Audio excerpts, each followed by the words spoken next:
સરકારી સ્કૂલના આચાર્ય શ્રી, રાતીધર ગામના મહેમાન શ્રી તથા વાલીઓ અને મારા વાલા વિદ્યાર્થી ભાઈઓ તથા બહેનોને હું અત્યારની દીકરીની વેદના સંભળાવવા જઈ રહી છું, તો મને ધ્યાનપૂર્વક સાંભળો તેવી મારી વિનંતી. માં, ઓ માં, તું ક્યાં છે? કેમ કશું બોલતી નથી? શું તારી દીકરી ક્યાંની તારી પાસે જવાબ માંગી રહી છે? અરે બોલ ને માં, કેમ કશું બોલતી નથી?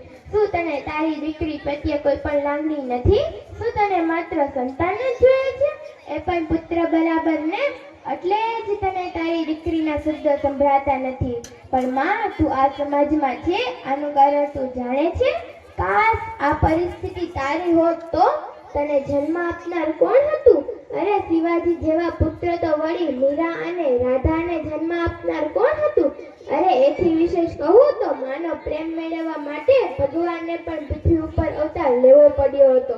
શું એ માતાઓ ક્યારે દીકરી નહોતી? વેદોનો તો વિચાર કર. રામાયણને નિહાળ અને પુત્રી પાત્ર રાવણને ત્યાં આપ. કદાચ રામાયણની રચના ન થઈ હોત તો? કારણ કે જો રાવણને એક પુત્રી હોત તો સીતાનું હરણ થયું હોત? ના માં ના. જો દીકરી શબ્દથી રામ રાવણ યુદ્ધ ટળી શકે તો શું દીકરી સમાજને ના ટાળી શકે? બોલ માં, બોલ. મારા શબ્દ સત્ય જ છે ને? મારા શબ્દ સત્ય જ છે ને? પરંતુ તને નહીં ગમે કારણ કે સત્યનું આ વચન અધૂરું છે. તું તારા પરિવારની સાથે નહીં જન્મી શકે અને તારે અસત્યના માર્ગે ચાલવું પડે એવી સ્થિતિ પણ આવશે. તું આ દંભી અને ખોખલા સમાજને નહીં પહોંચી વળે અને મારી ભ્રૂણ હત્યાનું કારણ બનીશ. પણ માં, તું એટલો તો વિચાર કર કે એક દિવસ તું પણ એક દીકરી હતી ને? હા, આ સમાજની દીકરી કેમ ભારરૂપ લાગે છે? શું દીકરી શબ્દ એટલો કલંકિત છે કે જેની જન્મ પહેલા જ હત્યા કરી નાખવામાં આવે છે? આ હત્યાની જવાબદારી કોને સમાજની કે સંસ્કૃતિની છે? જે સંસ્કૃતિના આધારે વિદેશના માણસો જીવન જીવે છે એ સંસ્કૃતિના સમાજની દીકરીની આ દશા? આનો જવાબ આ સમાજ જ આપશે. કારણ કે દીકરી શબ્દ કાને પડતા જ આ સમાજ આખો મીચી લે છે. આ સમાજ સ્ત્રીભ્રૂણ હત્યાનું વિષ ફેલાઈ રહ્યો છે. શા માટે આ સમાજ સ્ત્રીભ્રૂણ હત્યાનો પરિબળ બન્યો છે? આનો જવાબ આ સમાજ પાસેથી જ સાંભળવો છે. પરંતુ જાણું છું કે જવાબ નહીં મળે માં, કારણ કે એને શું ખબર કે દીકરી શબ્દ એવો છે કે જે નિર્જીવ વસ્તુને પણ સજીવ કરી શકે છે. ઉદાહરણ આપું.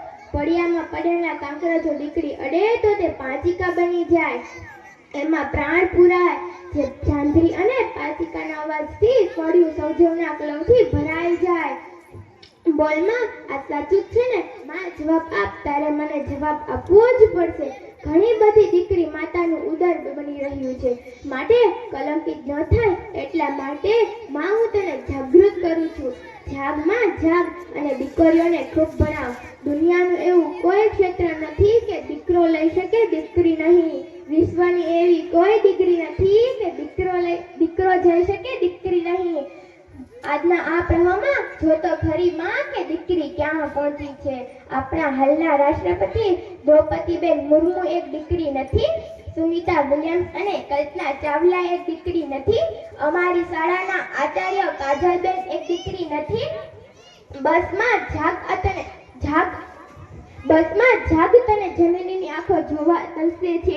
એ જ આખે સમુદાયમાં બેઠેલી જનનીની આંખો મારે જોવી છે. જાગમાં જાગ અને તારા ઉદરને કબર બનતું અટકાવવા આ શાસ્ત્રના કાયદાથી એનું રક્ષણ કરવામાં આવે તો આ સમાજને સમજાવ કે 3 કુળને તારનારી દીકરીની આ દશા.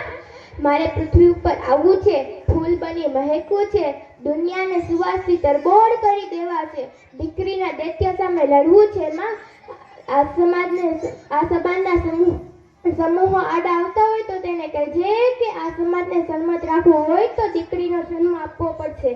મારા માટે નહીં પણ આ સમાજ સામે તો જો 1000 પુત્રોએ 884 દીકરીનો જન્મ.